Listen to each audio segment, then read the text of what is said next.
Hi guys, welcome back to my Epic 7 character review video. So today I'm gonna review Baiken. Yes, I know it's been 1 week late, okay, but I think it's better to be late than never, and I need to take time to take a look on her abilities and how she performed on the battle. So for her stats, she has same stats like Zest.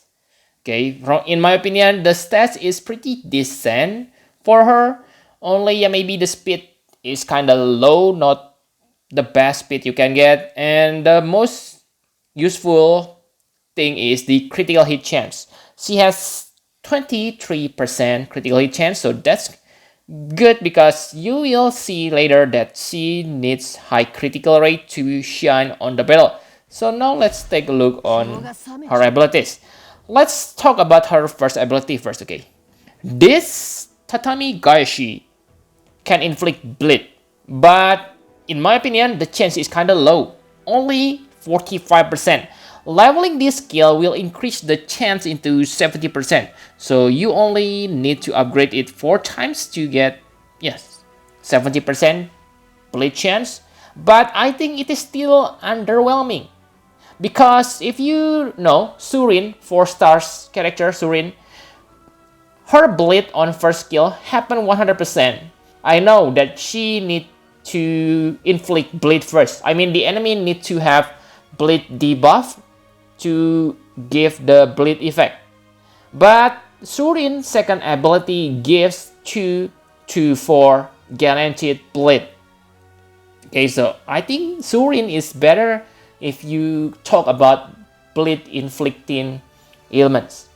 Okay, and this also has Corin ability property. Okay, if you inflict critical hit while using this first skill, you will reduce cooldown.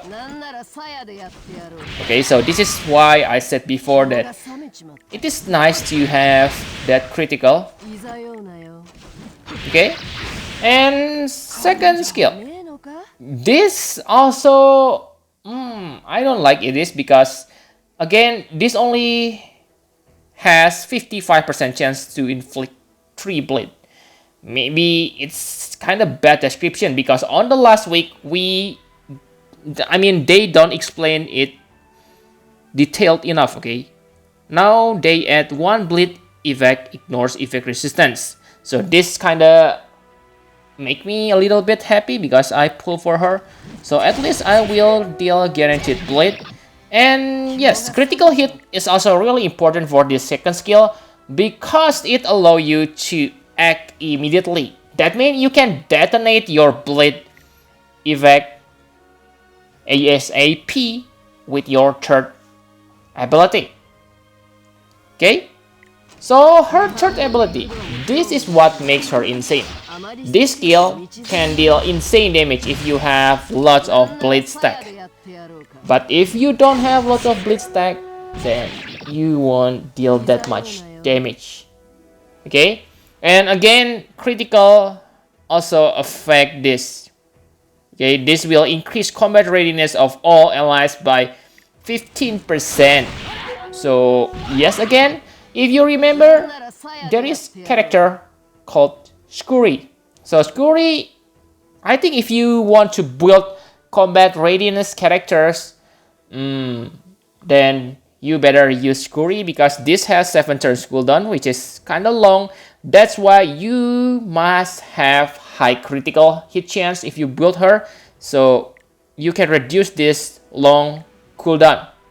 Okay, so I think that's all you need to know about her abilities. Okay, I think the animation is really satisfying. Okay, when she shoot her sword. Okay, now let's talk about the artifact. Let's talk about artifact journal. Artifact.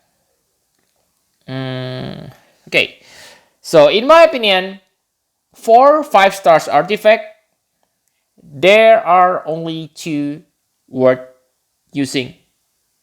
The first is, of course, her limited. Okay, Thornslave is good because it adds more bleed effect on enemies. Like you know that she is all about bleed. More bleed means more damage. But there are two problems. First, the chance. At level 1, it's only 50%. Not bad chance, but you want 100% chance. And if you want to get 100% chance, you need to max this.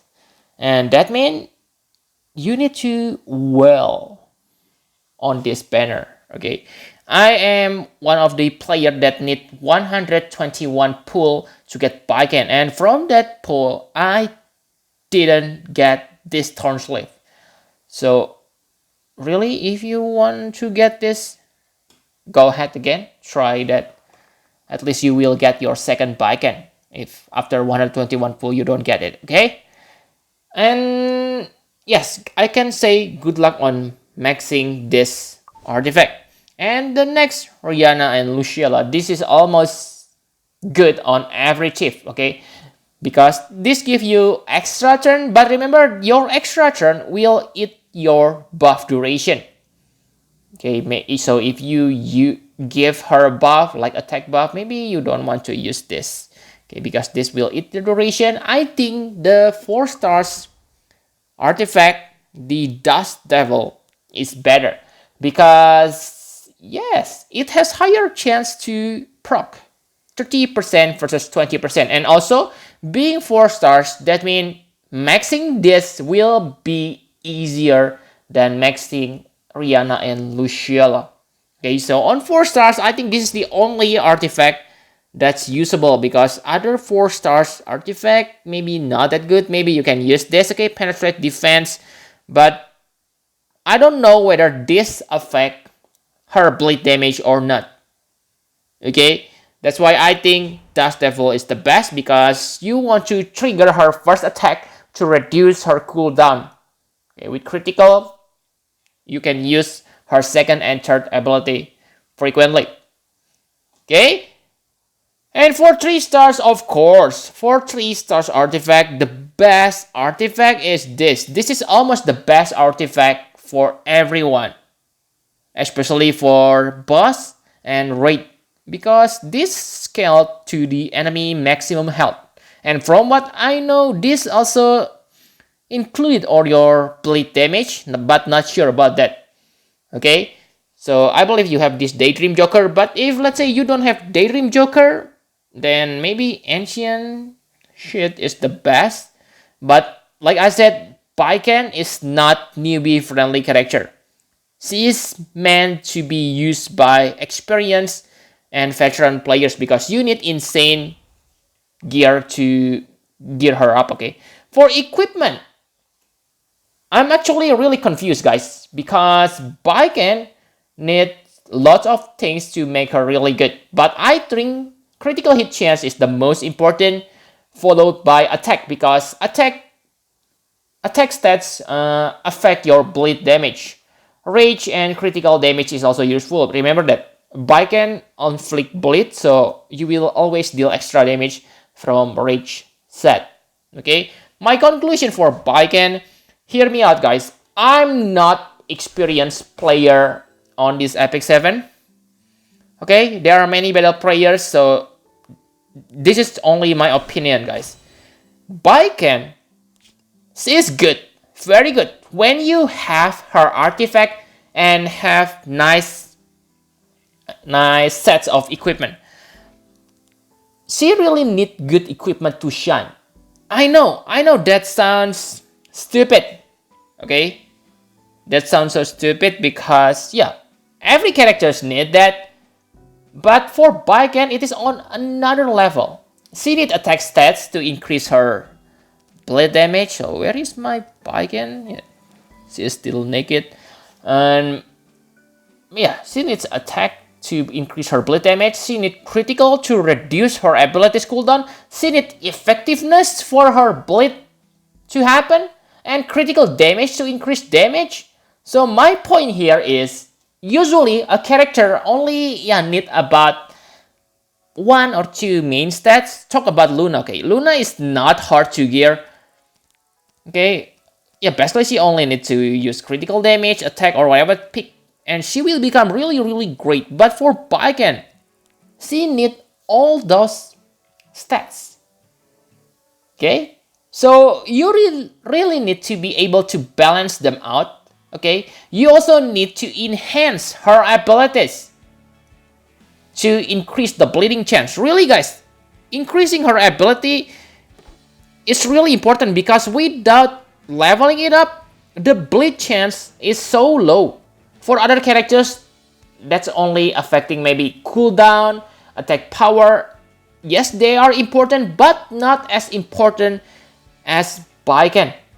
Okay, don't get me wrong. Okay, please don't get me wrong on this one. And yeah, if you're able to fulfill all those conditions, you have good equipment, you're able to enhance that, then she will become very strong attacker. For PvP, she may be not good because of the power of immunity set. Immunity set will make her bleed kinda useless, but if you meet someone who don't have immunity set, Baiken probably can one-shot that character, okay, with her second and third ability. I think she is made to become boss and raid characters, okay? And yeah, talking about that, the last thing I don't like about Baiken is, yeah, you inflict bleed from her abilities, right? Yes, but some bosses on this game are resist against ailments, and if they don't resist it, they will punish you heavily if you manage to, yeah, let's say stack 3 debuff on them, then they will become enraged and dead. Okay, for well-geared Baiken, remember what well-geared Baiken, you won't need to worry because you can kill them quickly. Okay, but if your Baiken is only half as like what I use here because I don't have nice equipment, then she puts your party into danger. Okay, because the enemy will become counterattack or become strong. Okay, so one last word for you is, if you still don't have Baiken and want to pull for her and haven't done it right now, I suggest you to wait until Dizzy available on the game. I believe she will be available on the next week. She may be the real MVP character we have been waiting for, because I don't talk about being negative, okay, but maybe Smilegate plan is, yeah, let's release the OP character on the second week. So they have used their Covenant bookmarks on the first batch. Maybe that's their tactic. I don't say that will be true, okay? Maybe DZ is less powerful than Baiken, but if that's true, then that's kinda suck too, okay? So for now, I think Sol, who is a free character, is kinda more interesting than Baiken, because yeah, if you see his kit, yeah, pretty interesting and scaled really well with the upcoming content because proportional to the enemy's max health. That means he will be always useful. Okay? And the Epic 7 community right now is kinda divided. Some say Baiken is bad, and the others say she is very good. But last word for me, in my opinion, she is good if you can get her equipment right and her limited artifact. So yep, I think that's all you need to know about Baiken. Thank you very much for watching. Please hit the like button and subscribe to my channel for more Epic 7 video. Bye bye guys.